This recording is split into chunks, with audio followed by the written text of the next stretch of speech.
Thank you again, and I hope you enjoy.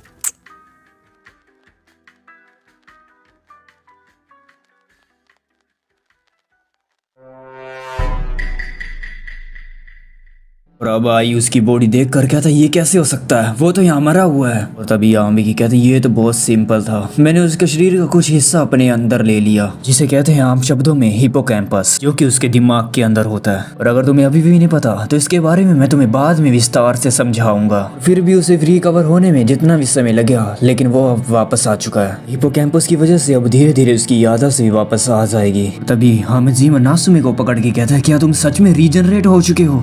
आम्बिकी कहता हाँ वो बिल्कुल रीजनरेट हो चुका और उसकी याददाश्त भी वापस आ चुकी है। नासुमे को कुछ समझ नहीं आ रहा था आखिर ये चल क्या रहा है। तभी आम्बिकी समझाता कि जो तुम्हारे सामने आदमी है ये हामिद है, जहाँ का लीडर था, मतलब कि यहाँ का काम संभालता था। और अब लार्वा क्वीन ने इसके ऊपर कब्जा कर लिया है, जैसे कि तुम इन स्क्रीन के ऊपर देख ही सकते हो। तभी हामिद बोलता है जो कि रानी के कंट्रोल में होता है, वो कहता है अगर तुम पहले आ जाते तो हमें कभी भूखा नहीं मरना पड़ता। मैं जानता हूँ तुम्हें समझ नहीं आया तो मैं समझाता हूँ, रुको। असल में जो लार्वा है वो एक्सपेरिमेंट इंसानों के ऊपर इसलिए कर रहे थे ताकि वो रीजनरेट हो सके। पर इंसान एक बार मर जाए और उसके बाद फिर से जिंदा हो जाए तो वो कभी भी नहीं मरेगा, जिससे कि वो लार्वा कभी भी भूखे नहीं मरेंगे। वो उनको खाकर उसके बाद फिर से रीजनरेट करवाएंगे। उनके कई सालों के एक्सपेरिमेंट के बाद हुआ था नासुमे, इसके अंदर रीजनरेट की पावर थी। अब हामिद नासुमे को बोलता है कि तुम्हें इतना टाइम क्यों लग गया, तुम किसी काम के नहीं हो इडियट।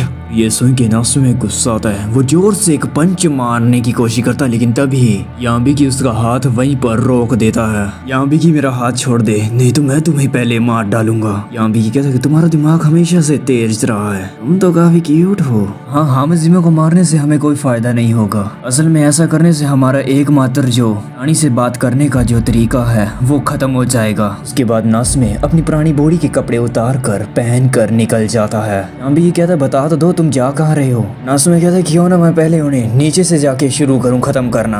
तभी आम्बिकी कहता है अगर मैं तुमसे ऐसा कहूँ कि जब तक तुम ऐसे दर्द को बार बार अनंत काल तक सहन करना सीख जाओगे तो तुम मर सकते हो, तब तुम उन सब चीजों को खत्म कर सकते हो। मेरे कहने का मतलब सिर्फ काल्पनिक तौर पर। और तभी नासुमे को गुस्सा आता है और आम्बिकी को पकड़ लेता है। वो कहता है एक बार फिर से बोलो तुम्हारा मुंह तोड़ दूंगा। आम्बिकी कहता है अरे शांत हो जा भाई, मेरी बात तो सुन पहले। अगर तुम बहुत ज्यादा दर्द बार बार कई घंटों तक सहते रहो शायद तुम उन सब चीजों को खत्म कर सकते हो। What I do have to do? तभी आम्बिकी नासुमे के कान में कुछ कहता है, लेकिन किसी को भी नहीं पता वो उससे क्या कह रहा था। तभी नासुमे कहता है कि अगर तुमने जो कहा ये करना मुमकिन है तो फिर मैं करूंगा। सुन के आम्बिकी तो खुश हो जाता है। वो कहता चलो अब अपनी शर्ट उतारो। अब शायद कुछ ऐसा होगा कि स्मैश आई गैस वो उसकी शर्ट उतार के उसका कान अपने मुंह में डाल रहा होता है। मुझे इसके इरादे ठीक नहीं लग रहे भाई, ये साला चल क्या रहा है। तभी आम्बिकी का नासुमे का कान ही उखाड़ देता है और उसे चबा के खा जाता है। आम्बिकी कुन तुम ये क्या कर रहे हो, तुमने उसका कान खा लिया? नासुमे तो कहता है कि प्लीज जेंटली।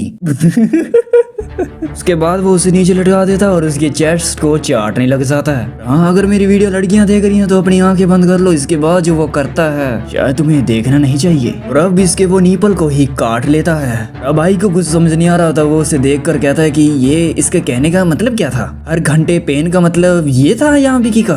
आम्बिकी भी अपनी शर्ट को उतार देता है और उसकी बैग देख कर आई की आंखें फट जाती हैं, बिकॉज उसकी बैग कुछ ऐसी दिख रही होती है। उसकी बैग के अंदर बहुत सारे चेहरे दिख रहे होते हैं जो कि नासुमे के चेहरे होते हैं। और एक बार तो आई भी कहता कि है क्या चीज तुम्हारी बैग पे, देखो तो सही। यहाँ भी कहता ये तो बस शुरुआत है, आगे तुम देखो तो सही। और तभी हम नासुमे को देखते हैं जो कि नीचे की फ्लोर में अब सारा होता है। जब वो नीचे का मंजर देखता है तो देख शौक हो जाता है। वहाँ पे काफी सारे लार्वा की लाश पड़ी होती है, मतलब कि उन्होंने एक दूसरे को ही खाकर खत्म कर दिया। चलते चलते नासुमे को एक बड़ा दरवाजा मिलता है। जब वो उसे खोलता है तो उसके देख जो सामने चीज थी देख मैं भी हैरान हो गया था। वहाँ पे बहुत बड़ा सारा अंडे होते हैं जिसके अंदर उनके लार्वा के बच्चे थे। अब नासुमे इसके साथ कुछ कर पाता उससे पहले ही उन बच्चों ने अपने टेंटिकल निकाल कर नासुमे के पेट में घुसेड़ दिए। नासुमे जैसा तैसा अपने आप को बचाता है, बट उसके पेट के अंदर एक बड़ा छेद हो चुका था। और तब कुछ ऐसा होता है जो कि मैंने कभी सोचा भी नहीं था।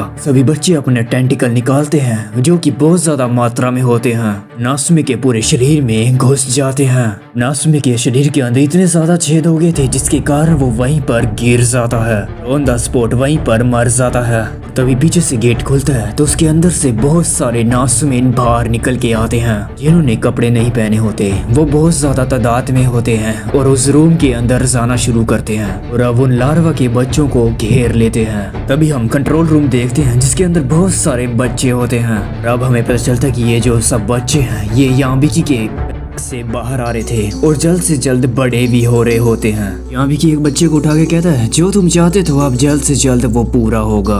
आई तो ये सब कुछ देख हैरान था, ये साला चल क्या रहा है, कोई मुझे कुछ बताएगा। अब हम देखते हैं कि याम्बिकी की जो पीठ थी उसके अंदर से बहुत सारे बच्चे निकलते जा रहे थे और ये और कोई नहीं, ये नासुमे ही थे। और नासुमे के जो पहले वाला शरीर था वो कहता है कि रुकना मत, करते रहो। तभी आई चिल्लाते हुए कहता है क्या तुम मुझे समझाओगे ये आखिर चल क्या रहा है यहाँ पर और ये तुम्हारी बैग से कैसे निकल रहे हैं। बट याम्बिकी उससे कहता है कि पीछे देखो तुम्हारे। जब वो पीछे मुड़ के देखता है तो उसके पीछे याम्बिकी खड़ा होता है। वो जितने भी बच्चे थे वो अब धीरे धीरे बड़े हो रहे थे, वो सब के सब नासुमे ही थे। तभी एक आवाज आती है, माँ क्या ये सब कुछ सही नहीं है। तभी हमें याम्बिकी का बचपन का फ्लैशबैक दिखाया जाता है। यहाँ पर उसकी मदर उसके अपने बाप से मिलवाती है। उसके डैड चुपचाप वहाँ से चले जाते हैं। उसकी माँ कहती है कि बेटा घबराओ मत, मेरे पास आओ। वो अपने छोटे बेटे को कहती है कि अपने कपड़े को और उतार दो। अब याम्बिकी को कुछ भी नहीं पता होता और चुपचाप वो वैसा ही करता है। याम्बिकी के साथ बचपन में कुछ ऐसा होता है जो कि मैं कभी सोच भी नहीं सकता था। लाइक सीरियसली कभी भी कुछ ऐसा हो सकता है, ये पॉसिबल है। प्रेजेंट में आते हैं जो कि याम्बिकी नासुमे की बॉडी को धीरे धीरे खा रहा होता है और आई उसे रोकने की कोशिश भी करता है, बस हुआ तुम रुक जाओ यहीं पर। तभी याम्बिकी का शरीर के अंदर से बहुत सारे बच्चे ग्रो होने लग जाते हैं। तभी छोटी सी फ्लैशबैक फिर से देखते हैं। यहाँ पर याम्बिकी की मदर जब वो छोटा था तो उसके साथ वो सब कर रही होती है जो कि सच में एक बहुत ही ज्यादा घिनौना काम है। इससे तो माँ और बेटे का रिश्ता खराब होता है और धीरे धीरे याम्बिकी याद करता करता अपने आप को पूरी तरह से खत्म कर देता है बिकॉज उसने अपने शरीर के अंदर इतने ज्यादा नासुमे के बच्चे बाहर निकाल दिए जिस वजह से अब वो खुद नहीं बच पाया। अब हम दूसरी तरफ देखते हैं जहाँ पर लार्वा के बच्चे होते हैं। वहाँ पर नासुमे के कई सारे क्लोन जा कर बार बार मर रहे होते हैं। यहाँ पर वो बार बार मरते रहते हैं और उसके बाद फिर से रीजनरेट होकर उनके ऊपर हमला करते हैं। तभी वहाँ पर एक याम्बिकी का क्लोन इतनी जोर से चिल्लाता एक आवाज से निकालता है जो वो आवाज थी लार्वा के कानों तक पहुँच जाती है। पूरे शहर के अंदर लार्वा ने इतनी ज्यादा तबाही मचा दी थी कि हर तरफ भगदौड़ ही मची हुई थी। तो अब नासुमे ने जो आवाज निकाली थी उस आवाज का पीछा करते हुए वो सभी लार्वा उसकी तरफ चल पड़ते हैं। वो लार्वा इतनी ज्यादा गिनती में होते हैं कि वो पूरे आसमान को ही ढक लेते हैं। धीरे धीरे लार्वा उस बिल्डिंग तक पहुंच जाते हैं और कीड़े मकोड़े की तरह चढ़ जाते हैं। देखने से तो पता नहीं चल रहा था कि बिल्डिंग है या उनका कोई टावर। और ऐसे अब वो कंट्रोल रूम के अंदर भी आ जाते हैं। नासुमे, काजुओ और वो बाबा तीनों एक मेल्टिएटर के पीछे छुप जाते हैं। और अब लार्वा हामजिमा को तो खा चुके थे। आई कहता कि अब अगला नंबर हमारा हो सकता है। जब वो सामने की ओर देखते हैं तो पता चलता है कि वो लार्वा उन्हें ही देख रहा होता है। वो जल्दी से उठ के वहाँ से चुपके से निकलने की कोशिश करते हैं और तभी खिड़की से एक और लार्वा आता है और वो दूसरे को खा जाता है। आई कहता है ये आखिर था क्या, ये ऐसे कैसे हो गया। तभी बाबा कहता है तुम्हें दिख नहीं रहा ये क्या हुआ है। अभी एक लार्वा को कम से कम 2 या 3 आदमी तो लगेंगे ना। इनकी भूख मिटती है बट इनके पास अब कोई खाने का विकल्प नहीं है, इसलिए अब वो एक दूसरे को ही खाना शुरू कर देते हैं अपनी पेट की भूख मिटाने के लिए। तभी आई खिड़की के बाहर देखता है तो बाहर सभी लार्वा एक दूसरे को ही खा रहे थे। तभी आई मॉनिटर में देखता है तो देखता है कि वो लार्वा नासुमे को बहुत ही बेरहमी तरीके से बार बार खा रहे थे। आई बस एक ही बात सोच रहा होता है कि वो नासुमे को कैसे बचाए। तभी वो बाबा कहता है तुम उसे नहीं बचा सकते, मेरे पास एक आइडिया है। मैं नासुमे के साथ उन सब लार्वा को उस जगह के ऊपर फंसाना चाहूंगा। मैं बस यहाँ पर एक बटन ढूंढना है जो कि हमारा काम कर देगा। दूसरी तरफ सब लार्वा एक दूसरे को ही खा रहे थे लेकिन फैक्ट्री के अंदर जो लार्वा थे नासुमे के जितने भी क्लोन होते हैं उन्हें बार बार खा रहे होते हैं। नासुमे बार बार रीजनरेट तो हो रहा था, बस उसे बहुत ज्यादा पेन सहना पड़ रहा था। तुम लोग सोच ही सकते हो उसके साथ कितनी दर्दनाक मौत होती होगी। हर बार वो किसी अलग तरीके से मारा जा रहा था। तभी उनमें से 2 लार्वा आपस में बातें करते हैं। वो कहते हैं हमने आखिरकार जीत हासिल कर ली। पृथ्वी पे आए इसलिए थे ताकि हम रीजनरेट की पावर को हासिल कर सकें। हमें वो कामयाबी मिली, हमें रीजनरेट करने की चीज मिल गई जिससे हम अपनी प्रजाति को बचा सकते हैं और हम अमर हो जाएंगे। और अब हम इस दुनिया को काबू करके चेंज कर सकते हैं। दूसरी तरफ बाबा को देखते हैं जो कि कह रहा होता है कि हम नासुमे को नहीं बचा सकते, हमें उसे वहीं पर फंसाना होगा। तभी आई कहता है पर ऐसा क्यों, हम ऐसे क्यों करेंगे? बाबा मरे हुए लार्वा की तरफ इशारा करके कहता है सिर्फ इसके कारण, समझे? मेरे कहने का मतलब ये है जो बाहर लार्वा रह गए हैं वो जल्द ही एक दूसरे को मार कर खा जाएंगे और एक दूसरे को खत्म कर देंगे। मुझे लगता है कि उन्हें जीने के लिए लगातार खाने की जरूरत तो नहीं है। जो बाहर लार्वा हैं वो एक दूसरे के खिलाफ हो चुके हैं, इस वजह से वो सब हरामी बाहर ही रह गए हैं, वो इस बिल्डिंग के अंदर नहीं आए। मेरे कहने का मतलब है जो फैक्ट्री के अंदर आ गए हैं अगर हम उन्हें वहीं पर बंद कर दें तो हम बच सकते हैं शायद। बट आई कहता है नहीं, अगर हम ऐसा करेंगे तो नासुमे वहीं पर फंस जाएगा, वो लोग उसे बार बार मार के वहीं पर खाते रहेंगे।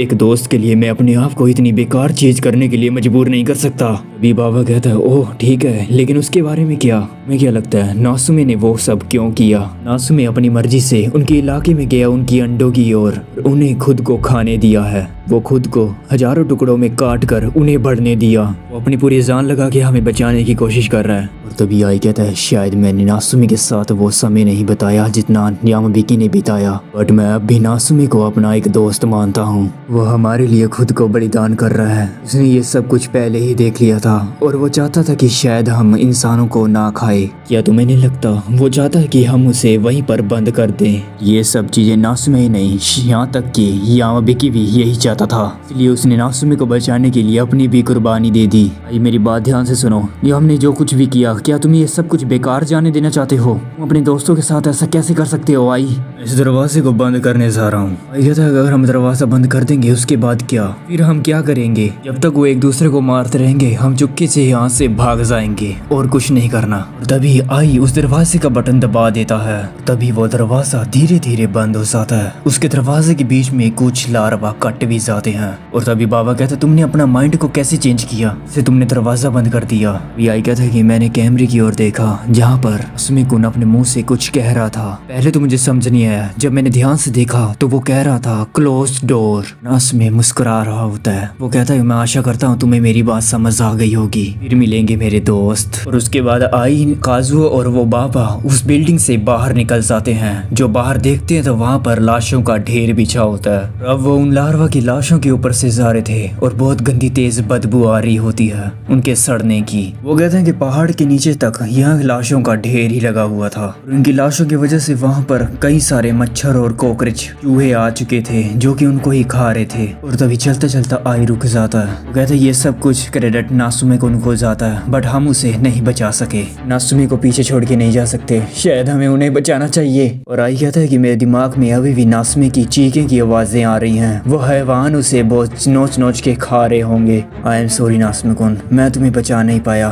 ये सब कुछ मेरी गलती है। उसके बाद काजू आई को उठाकर अपनी पीठ के ऊपर लेके जाता है। वो कहता है चलो अब हम वापस घर चले आई। और उस दिन के बाद अब 3 साल बीत चुके हैं और अब हम आई को देखते हैं जो कि गोल्ड क्लिनिक कंपनी के नाम से एक क्लिनिक सेंटर में काम करने लगा। आई बताता कि इतनी तबाही के बाद लोगों के अंदर क्लिनिक सेंटर की डिमांड बढ़ चुकी थी, इसलिए काजू और मैंने क्लिनिक सेंटर में काम करने का सोचा। इन हालातों में हमारी फैमिली तो ऑलरेडी ही मर चुकी है। अब हमने अपनी स्कूल की पढ़ाई भी छोड़ दी। अब हम क्लिनिक सेंटर से पैसे कमाने की ओर निकल पड़े हैं। और तभी हम देखते हैं कि आई एक जगह के ऊपर पहुंचता है जहाँ पर एक औरत मिलती है। वो कहती है कि यहाँ पर एक लड़का मरा था, हालांकि उसकी बॉडी की सफाई हो गई थी, बट अभी भी उसका जो खून का लिक्विड है वो इस फ्लोर के अंदर समा गया है। उसके बाद आई उस फ्लोर की सफाई वगैरह करने लग जाता है। आई बताता है कि अगूचू नाम का एक इंसान जो कि अब बड़ा राइटर बन चुका है, उसने लार्वा और इस घटना के ऊपर एक किताब लिख दी जिसके कारण अब वो फेमस हो चुका है। और अब आई उस फ्लोर को साफ कर रहा होता है, तभी उसे कुछ आवाज सुनाई देती है। आई को नासुमे को उनकी आवाज आनी शुरू हो जाती है, प्लीज ओपन द डोर, मैं भी अभी जिंदा हूँ, मुझे बचाओ। कहने का मतलब अभी भी आई उस सदमे से बाहर नहीं निकला। अगले दिन जब काजू काम करके अपने घर आता है तो उसे एक लेटर पड़ा मिलता है जो कि आई ने लिखा होता है। उस लेटर में लिखा होता है काजू प्लीज मुझे माफ करना, मुझे ढूंढने मत आना, मैंने पीछे कुछ छोड़ा है जिससे से तुम गुजारा कर सकोगे। तभी हम आई को देखते हैं उस फैक्ट्री के पास खुदाई कर रहा होता है। असल में जो पहले यहाँ फैक्ट्री थी वो सरकार ने यहाँ पर तड़वा दी थी जिससे कि वो लार्वा यहीं पर खत्म हो जाएं। और अब आई उस फैक्ट्री के मलबे से अंदर से वहाँ पर खुदाई कर रहा होता है और ऐसे ही काफी सालों तक वो खुदाई करता ही रहता है और वो एक बड़ा सारा छेद कर देता है। आई की अब दाढ़ी मूंछ और बाल बड़े हो चुके थे बट उसे अभी तक नास्मे कुन नहीं मिला था और अब आई अपनी पूरी होप खो चुका था। उसके पैर और हाथ छिल चुके थे, उनमें फोड़े पड़ चुके थे। सिर्फ एक ही बात कह रहा होता है कि मुझे पता है वो अभी भी जिंदा है, इस बिल्डिंग के नीचे दबा हुआ होगा। वो हैवान अभी भी उससे नोच नोच के खा रहे होंगे और वो कभी भी नहीं रुके होंगे। ये बात सोच के आई फिर से उठता है। वो कहता है नासुमे कुन मैं तुम्हें बचाऊंगा, तो मुझे पता है कि तुम अभी भी नहीं मरे। अब रात के समय बारिश भी बहुत तेज आ रही थी। आई अब फुआड़ा लेकर उसी खड्डे के पास जाता है। पाँव में छाले होने के कारण वो वहीं से फिसल कर गिर जाता है और सब खड्डे में पड़ा होता है। अब वो बीमार हो चुका था, उसमें हिलने तक की पावर नहीं होती। तभी उसकी आंखें बंद होने लगती हैं। उसके सामने हमें नासुमे कुन दिखाई देता है और तभी वो अपनी आंखें खोल लेता है। इसी के साथ ये पूरी मांगा यहीं पर खत्म होती है। हाँ, मैं तुम लोगों को बताना चाहूंगा कि इसका एक सीक्वल भी आया था जिसके टोटल 61 चैप्टर भी हैं। हालांकि मैंने अभी वो मांगा पढ़ी नहीं है। अगर आप लोग इसका सीक्वल चाहते हैं तो मैं उसके 10 चैप्टर एक्सप्लेन करके बता दूंगा। अगर आपको वो मांगा पसंद आएगी तो मैं कंटिन्यू जरूर करूंगा। और हाँ, अगर आप चाहते हैं कि मैं उसे भी कंटिन्यू करूं तो आप कमेंट के अंदर बंकाई लिख देना, मैं समझ जाऊंगा तो मैं उसे एक्सप्लेन करना शुरू करूंगा। और अगर आप इसके जैसी एक और मांगा देखना चाहते हैं तो वो मैंने एक्सप्लेन की हुई है कि पिग ह्यूमन वाली है, आप मेरी प्लेलिस्ट में जाकर चेकआउट कर सकते हैं। इसी तरह मैं अनएक्सपेक्टेबल दिमाग हिलाने वाली मांगा जो डिस्टर्बिंग है इस चैनल के ऊपर लाता रहता हूँ। तब तक के लिए फिर मिलते हैं फिर किसी न्यू वीडियो में। आरिगातो गोजाइमास।